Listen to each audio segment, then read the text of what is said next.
Okay. Hello, everybody. I'm Sarah. I'm an education consultant with the Commonwealth Education Trust. I work closely with Alex and Adam and Betty, and we are producing lots and lots of materials on the Teach 2030 workshop and on the Teach 2030 webpage. Today, we are doing our October workshop, which is the second in a series on professionalism. It's really lovely to have you here. It's lovely that you have taken part in today's workshop and you are writing where you're from in the chat box. So thank you very much for being here today. I'm hosting along with Rebecca. Rebecca, would you like to say something? Hello, everyone. I'm co-hosting the session today with Sarah. I'm from Kenya and I'm the coordinator professional learning communities from Kenya Connect. And I'm glad to see a number of teachers joining us today for the session. Welcome all. Welcome everybody. And we've got a lovely number of participants, people still arriving, which is so lovely to see. Thank you very much. As we said earlier, there are going to be some interactive activities for you to take part in. So I hope that you are ready to have a think about key ideas about professionalism. So without much further ado, I think we'll move forward. So today is all about enhancing our professional relationships in our workplace. It's part 2. Part 1 you can access from September through the Teach 2030 website. You can have a look through previous workshops and a recording will be there. So we are developing our professional relationships in the workplace, what that means and what we can actually do. We're going to define what professional behaviour is and the benefits of professional behaviour, and then think about how to act professionally in our workplace, followed by reflecting on how we can improve our own professional relationships. So those are our objectives for this session today. So first of all, I'd like you to have a think about the types of people that we come into contact with and who we should develop a professional relationship with. And I'd like you to please type your answers into the text box below, and we can have a think about professional behaviour. Who would we illustrate? Who would we demonstrate it towards?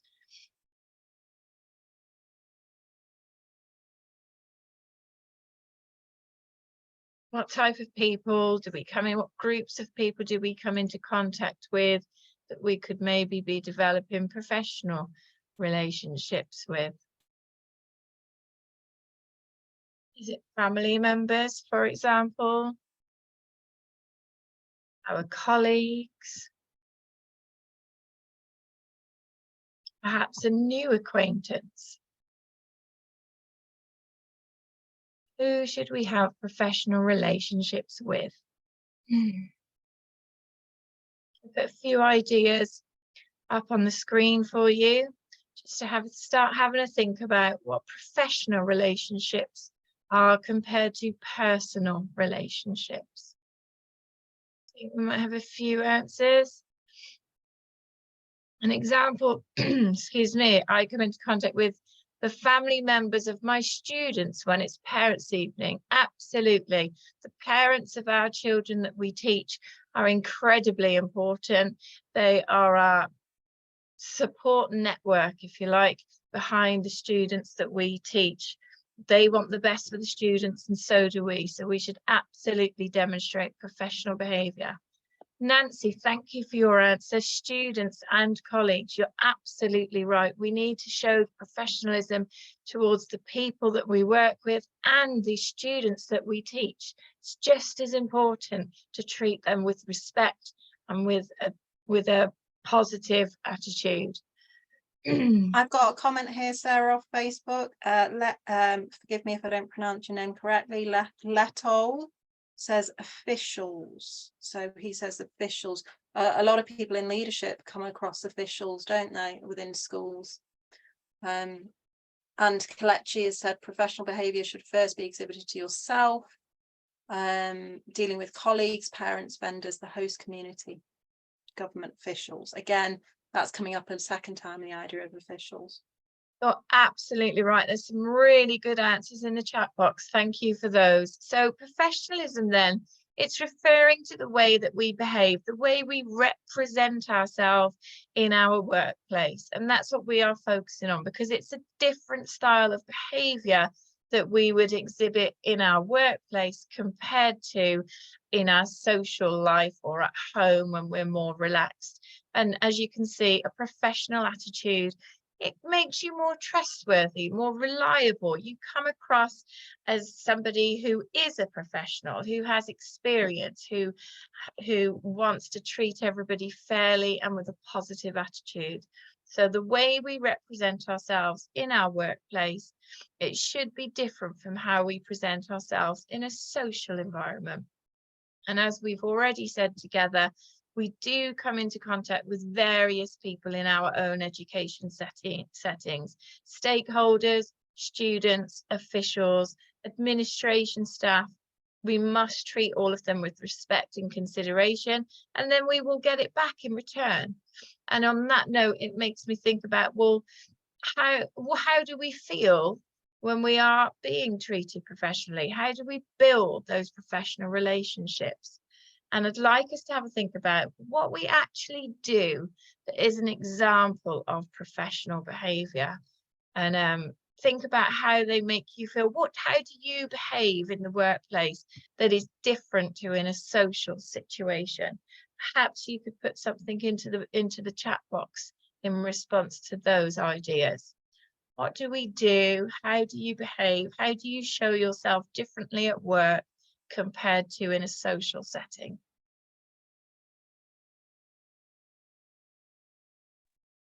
So we can share our feedback on the chat.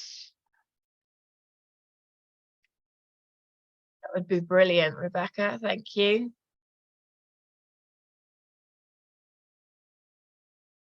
Hi, Joseph from Kenya. Thank you for joining us. We're just talking about what is it that we do in the workplace to build professional relationships. How do we present ourselves towards others?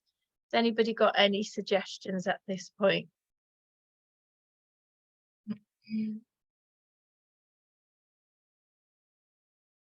Hi, Emmanuel. Thank you for arriving. Great to have you here. Okay, just while we're having a think about those ideas, I'm going to put a poll on the screen, which I'd really like you to take part in. And the poll is asking, where is it? Has this work? Sorry, wrong one. Has that one come up? Yeah, don't worry about it. Give me a second. I've just clicked on the wrong. What does being a professional mean to you? What is it about being professional for you? Is it what and how you say things? Is it the way you behave and act? Is it how you dress, the certain clothes, the certain outfits that you wear? Is it all of those aspects? You could contribute to the poll, put your answer in. Which one would you say, or which answer would you go for? We've got some answers here for you, Sarah. The Bauer says fabulous. The way you present yourself towards your colleagues, like greeting other people, the way you respond to other people. Nancy says you makes you feel honoured and respected. Kelechi says at work, being professional means having adequate knowledge of what your job entails. You must be honest, respectful for different opinions. You will be firm when necessary. Absolutely agree with you. There's some really good points there. Brilliant. Thank you. So when we look at the poll, if we have a little look at those poll results, most people have said that have answered, say, all of the above. Some people think it's more to do with what and how you say things. And some people think it's just to do with the way you act and behave. So what is the answer there, Sarah? Well, I think it's all of them. I know that when I go to teach at school, I think, first of all, before I leave the house, at the clothes I wear. If I was to put a pair of jeans on, I don't think I'd be presented myself in a professional manner, in a way where I would like other people, students, colleagues, my employer, to treat me with respect, because I don't feel that I would be showing respect. Then when I walk through the door of my workplace, I feel that the way I behave, the way I act, the way I speak to people is different to how I would greet people in a social situation. And I think that's really important to note, that it is different, and I'm aware and mindful about what I say, because I wouldn't want people to feel disrespected. I wouldn't want people to feel that I didn't hold them in high regard, just as I would like to be treated the way I'm treating others, with respect and with professionalism. So I would suggest that all of those aspects are really important, including everything that people are saying. Emmanuel, it's professional to uphold workplace ethics. Absolutely agree with you, Emmanuel. Workplace ethics, what the policies, what the systems are. We work in that place. We've agreed to work in that place. So therefore, we've agreed to uphold their ethics as well. So I completely agree. Kelechi, it's all of them. The way you act, speak, the entire attitude. Yeah, I agree with you. Thank you, everybody. There's some really good responses there. It's nice to just draw attention to our professionalism, to the way we behave, and to allow us to be more mindful of what we're doing on a day-to-day basis. Okay, I've got another little task for you now. It's professional versus unprofessional, and what could this look like? So I'm going to give you a few phrases, and I'd like you to decide whether they belong in column A or column B. So for example, in the chat box, you could write number 1 equals, and is it professional greeting or is it an unprofessional greeting? There's number 2, 3, 4, 5, and 6. So have a look, which column would you put these sayings in, these expressions? Oi, come over here and do this for me. Could you assist me, please? So in the chat box, perhaps you could put column A or number 1 equals, whichever one you may think.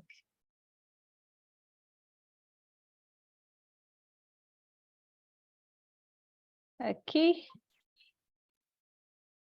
I'm looking into the chat and I can see Babalua sharing that number 1, good morning, how are you today, is professional. That's great, lovely. I would totally agree with that.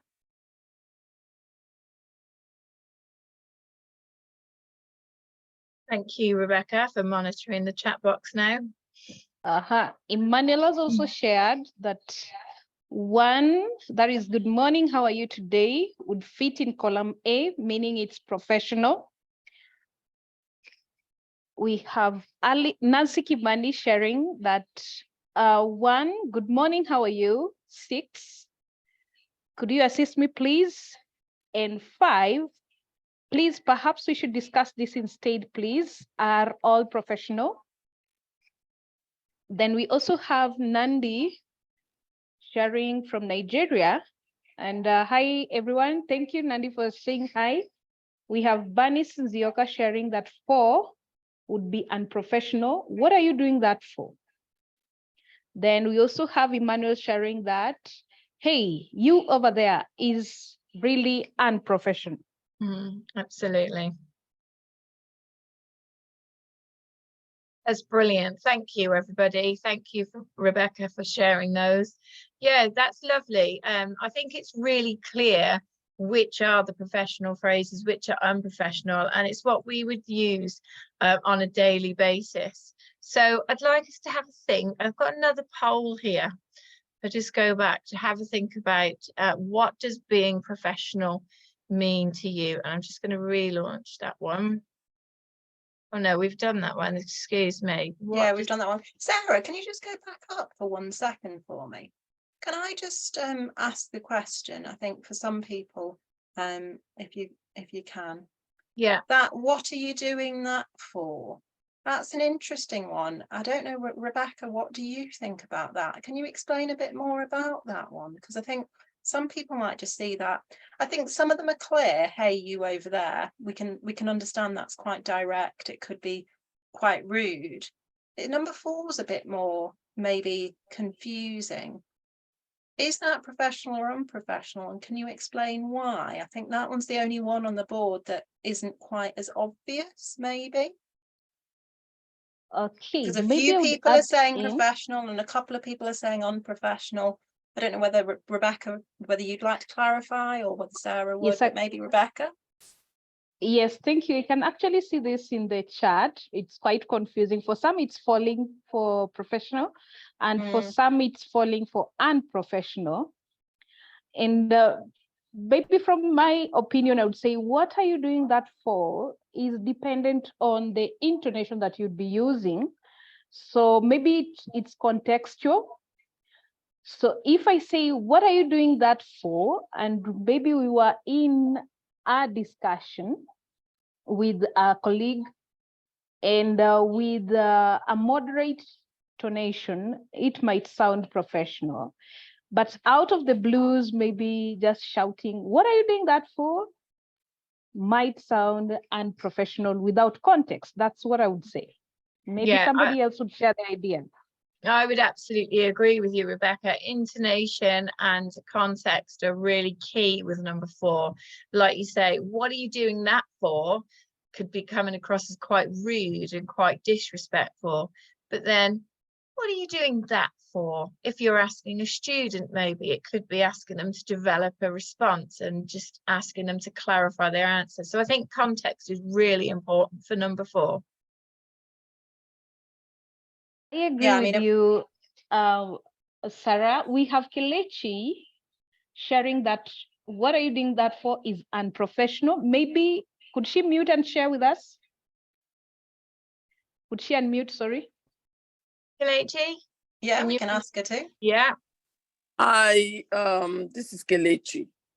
Hi. Yeah, what are you doing that for can be very offensive. You know, it depends on where you are. I believe in the context, but you can rephrase, you can use a better, you can rephrase it. Or please, can you clarify this? You know, can you bring clarity to this? Yeah. It's better than what are you doing that for? So you're saying that word choice is quite important. Yeah, very, very important in the workplace. The way another person will take what are you doing that for, even with the right tone, might not be the way I will take it because of differences in the way we grew up, or you know, the way we think and all of that. So it's always good in the workplace to choose words that you know, plain, everybody can understand that doesn't have any encumbrances on it, because you started with what? So it's like a challenging kind of, I'm challenging, what are you doing that for? You know, it becomes maybe offensive to me. But if you say, please, can you clarify, what do you mean by this?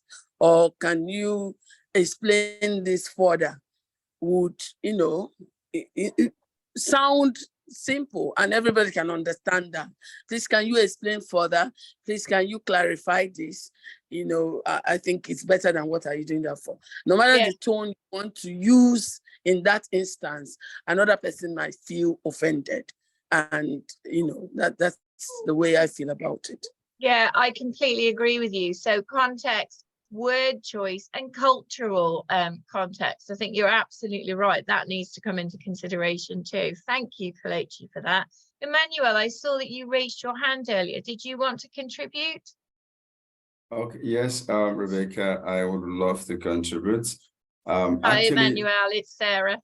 yes, oh, Sarah, thank you, Sarah. While I agree with Kelechi, I also want to add that if I make it a bit informal by putting name, if I say, Alex, what are you doing that for?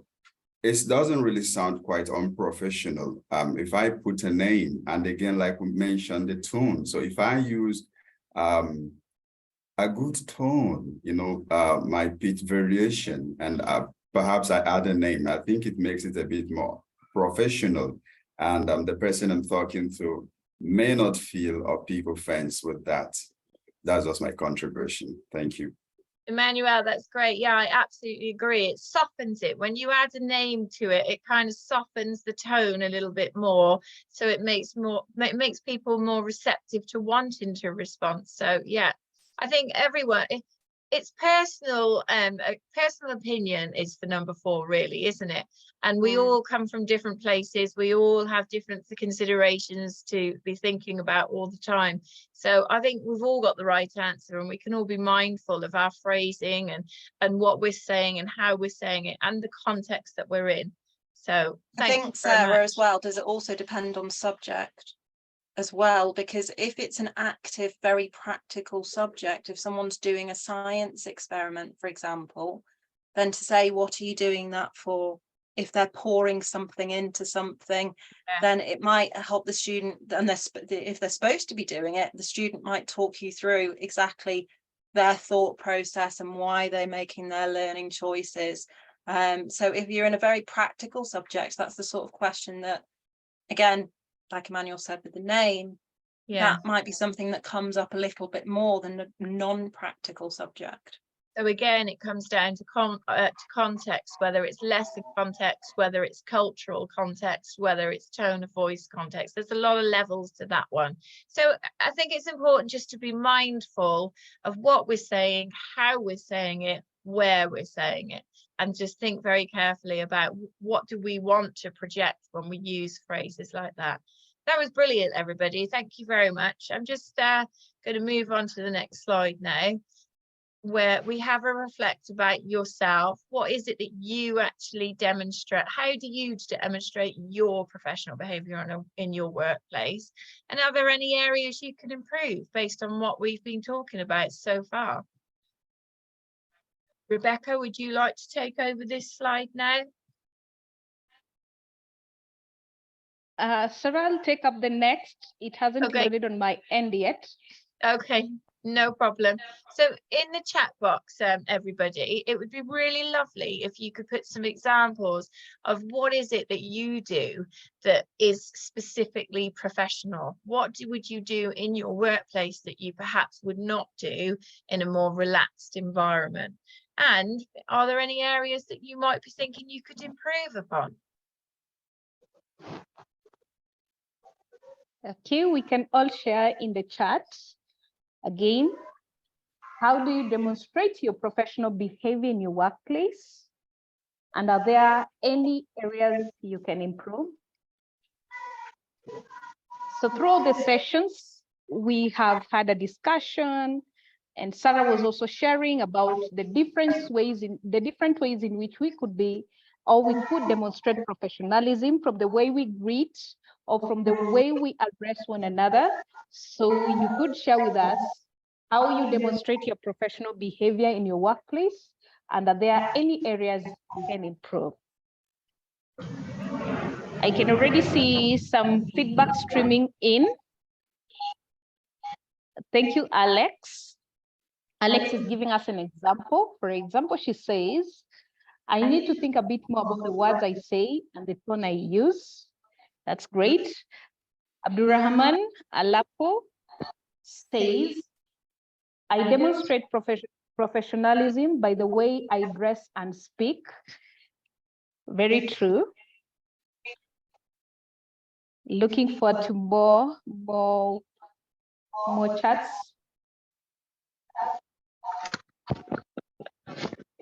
So maybe just to bring to context what Abdul Rahman has shared, that the way we dress as teachers and educators usually speak quite a lot.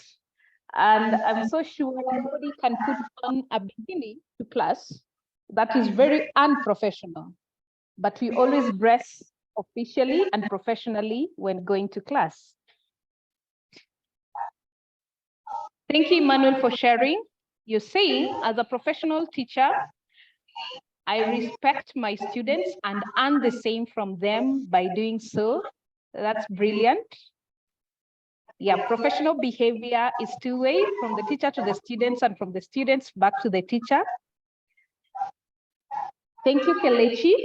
Kelechi's sharing.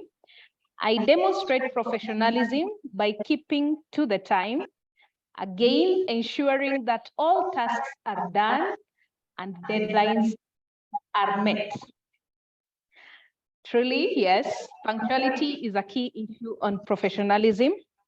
We have AB saying, at the workplace, I avoid using a harsh tone both on my students and my co-workers. A while back, a friend of mine shared that if they get so cross at work, they would rather remain silent than speak harshly. That's professionalism. Onyebuchi says, I demonstrate professionalism by my choice of words in the classroom. That's brilliant. Thank you for sharing your ways of demonstrating professionalism. Bunny says, the tone I use matter a lot. We also have Babalo saying, the way I respond to other people, even under challenging circumstances like arguments, I maintain my professionalism by minding my language. That's lovely, Babalua. Daniel says, how you dress greatly shows professionalism. These are really brilliant feedback on how we demonstrate professionalism at our workplace. And I believe that we are all learning and picking up a point or two. Absolutely. Great. Thank you, Rebecca. That was lovely. I think we've got some really good things to be taking away from this session today. I just would like to move on to the summary. So therefore, what we've all been thinking about is our workplace, how we should behave in that professional manner with all the different types of people we come into contact with, and that we should be proactive. We should demonstrate professional behavior, and then that encourages others to respond in the same way, and it makes us feel good. We feel respected. We feel that we have deserved we are deserving of our role, and that we're all working together for a common interest. It allows us to feel positive about ourselves and, like I say, effective in what we do.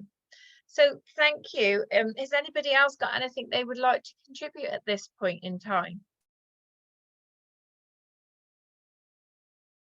Whether it's in the chat box or whether it's verbally, it's entirely your choice. We do have a workshop on the Teach2030 website, how to be a professional teacher, part 1 and part 2. Is that right, Alex? Yeah, there's a brand new course. So being a professional teacher, part 1, you can get part 2 for free if you use Rebecca's code. So that is RN Kenya, which I've just put into the chat. So if you just visit teach2030.com, you can use that code for any of the part 2s, and you will get part 2 completely for free. So if you just visit teach2030.com, you can take any of the courses and take part 2 for free. Part 1 is always free, but this particularly supports that. Perhaps Rebecca, Sarah, before you go to raising the hand, I know we've been on nearly half an hour. So maybe if you just do the final poll, and then we can officially close the workshop, and then we can stay on. And I know Emmanuel's got things to comment as well, but I'm very wary of the time and the fact that we only said it was 15 minutes. So if we just do the final poll. So has this Go on, Alex, carry on. Has this workshop made you think more about how to be a professional teacher? Once you've done the poll, we just want to thank you for being here. Thank you to Sarah and to Rebecca for being incredible hosts of this workshop. That is the official close of the workshop, but we're going to keep streaming live on Facebook and carry on the conversation about professionalism. If you've got anything to add about professionalism, or you want to comment or ask any questions, please go ahead. But we'll call this the official close of the workshop. And if you do have other things to go to, please go ahead. but we'll stay on. Emmanuel's got a comment, and I'll hand back over to Sarah and Rebecca. Thank you so much for everybody for attending. You've been absolutely brilliant participants. So thank you so much. But please feel free to stay on. Absolutely. Thank you, everybody. Just can you see the results, Alex, of the workshop? Yeah, 100% have said that they it made you think more about being a professional teacher, which is a great, really good to know that the workshops. That is really good, because that was one of my objectives, that we all went away becoming more mindful of our professionalism, our own personal, the way that we represent ourselves, the way that we behave towards other people. So, and it's really nice to hear from people all around the world in all the different cultures how different aspects are important for different places. So again, Emmanuel, you said you had your hand up earlier. If you're still here, would you like to contribute anything more? Okay, hi. Hi. Oh, not so much. I just wanted to welcome my community members who are here. Chiobi Blessed, she's here, and I would love you to say welcome, because I promise them it's going to be great, and I'm glad they're here today. That is brilliant. Thank you, Emmanuel. And yes, absolutely welcome. Welcome to everybody who has joined our workshop. I'm really, really pleased that you've all taken the time out of your day to come along and have a think about professionalism and be part of Teach 2030 and the Commonwealth Education Trust today. So thank you for that. You'll find so much more on the website, on the web page. There's lots of great courses that will really support and go hand in hand with this. So thank you again. Thank you, Andrew. Amazing presentation. That's really kind of you to say so. Thank you. I hope that we all have something to take away from it. I'm going to stop sharing now so you can see my face. And if anybody's got any more questions or comments, please just feel free to join in. We'll leave it open. If you've got anything you want to comment on, we'll give it 2 or 3 minutes. Let anybody else comment. Ask a question if you want to. Rebecca's here, so you can ask her anything at all, or make any comment that you wish to on professionalism. We'll give it 2 more minutes, and then we'll officially close the meeting if nobody has anything that they wish to comment on further. Thank you, Mutangwa. Thank you. It's been an amazing one. I really appreciate your feedback. Daniel, happy to be part of this great workshop. Lovely to have you here. Thank you for coming. So nice to know that there's lots of you out there and we're all sharing our experiences in teaching. Abdurrahman, you've got your hand raised. Is there anything you'd like to contribute?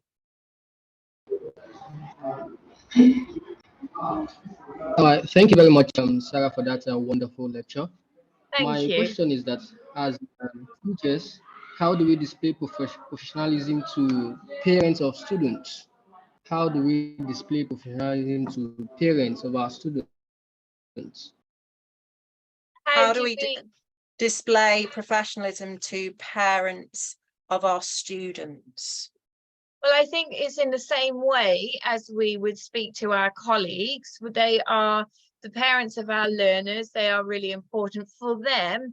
Their learner, their child, is the most important thing. So we need to keep that in our mind, even though for us it's everybody and all learners.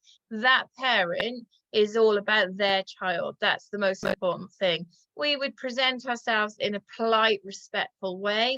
But also, if we had something possibly negative to report to the parent, we would do that in a way that was polite, but it needed to change. So, for example, your son has got lots and lots of potential in this subject. However, occasionally he's not acting in a way that would help him make progress. He's chatting a little bit out of place. So it's about being direct in an indirect way. Alex, do you want to elaborate a little bit more on that? I've just put a little message to you, Abdur, about the fact that we've actually got a section on this in our new course, Being a Professional Teacher. So there is a whole section with a lot of tasks on that. Again, it's free, completely free if you use Rebecca's code RM Kenya. So, you know, you don't have to pay for it at all. But we talk a lot in there about how you communicate with them above how you communicate with other professionals. So a lot of the time, depending on where you are, a lot of the time it's about grade cards and reports, and we cover that in the course, how to actually write an effective report. Some countries have a parents' evening of some description, and again, it's about how you present yourself at that parental evening. So there is a lot more in the course on it, so please do go ahead and take, like I've said, it's free, there are no catches, it is actually free if you use RM Kenya, so please go ahead and have a little look at that section, because I think that will really help you. We've got some hands up, maybe somebody with the hand up has got further responses. Natalie, I see your hand up, Natalie. You want to unmute, Natalie? Okay. Hi, can you hear me now? Hi, Natalie. Yeah, we can hear you. Okay. So one of the areas of my professionalism is I do address my emails in a very formal manner and stuff like that.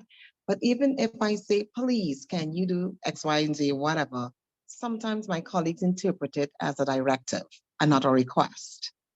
So and I'm like, well, I didn't mean, well, why are you giving me instructions? And I didn't mean it that way, but I thought the please, and then whatever it is would have conveyed, it's a request, but, I'm just looking at some other maybe terminologies or phrases.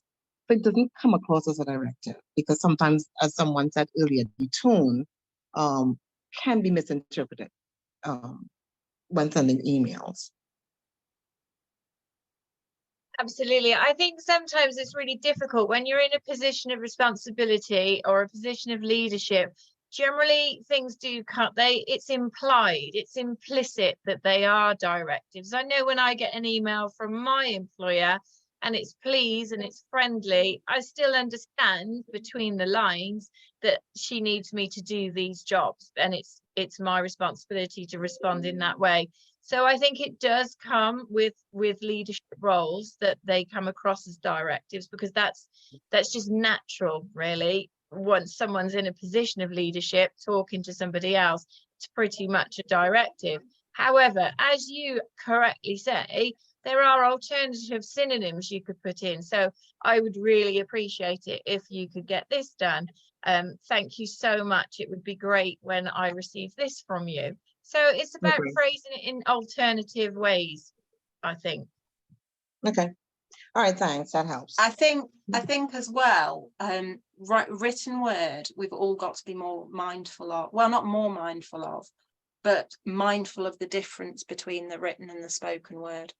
I think what we all have to remember is whether when you would say please to somebody's face, and that would be very polite, but generally on the word of emails, if you're not going to say it to somebody's face, don't write it in an email. Generally not related to your please. And I think sometimes we fall into the trap of not really realizing that someone's going to read it at the other end sometimes. So I would say to everybody, being mindful of emails and what we write in emails. The other thing that I say, Natalie, is, do you think it's a good idea if, rather than please, can you? So if I said to Sarah, do you think it's a good idea if we started the workshop at 1:45 instead? That's opening up a conversation to it, rather than saying to Sarah, we are starting at this time. Does that make sense? That might be a way to not make it quite as, you're opening up a discussion, which then gives them the power to say something. Yeah, it makes it more mutual then. Yeah, a bit more mutual. Okay. Does that help? It does. It does. Thank you so much. It does help. My pleasure. Thank you for joining us, Natalie. We had one more hand up. I don't know whether the person's gone. We did. I'm just scanning through. I can't see now. It was Abdurrahman. Yeah, Rebecca. I think, no, it was Onyebuchi. Yeah. Okay. Yes. Good afternoon, everybody. Hello. Afternoon. I'm Onyebuchi from Nigeria. Yeah. Really, I'm happy to be part of this workshop. It's my first time and I enjoyed the discussions. Actually, I wanted to respond to a question asked by Abdurrahman on how to show professionalism to the parents of the students. And I want to briefly say that you can show professionalism by carrying the parents along if it's in a settings where the students are enrolled in day school. You have to set up a platform whereby you can be communicating with the parents. If an assignment is given and projects are given, you communicate to the parent that so thing has been given to the students, and they should help and make sure that they do it. I think in so doing, I think you are showing professionalism in teaching. So that is what I want to briefly add to it. Thank you. That was great. Thank you so much. I absolutely agree with you. It's so nice to get lots of different people's points of view and perspectives and suggestions. Thank you for that. You're welcome. Thank you, everyone. Thank It has been such a brilliant session with lots of interactive sessions, people sharing about their different perspectives of professionalism. Okay, I would love to leave the meeting now. And, I was just going to say, I think that's probably a good place to stop, isn't it, Rebecca? Yeah. Yes, yes. So thank you, everybody, for attending. Absolutely. And that goes from me as well. Thank you so much for attending this workshop. It means a lot to me that you were all here and we've had such big numbers today. Thank you very much. We appreciate it. Please keep in touch. Please email, please WhatsApp if you're an ambassador. Just keep in touch. It's so lovely to have lots of interactions along our different platforms. And it's lovely to hear from you today. Thank you. Thank you so much, You're everybody. welcome. Really appreciate it. Thank you, Rebecca.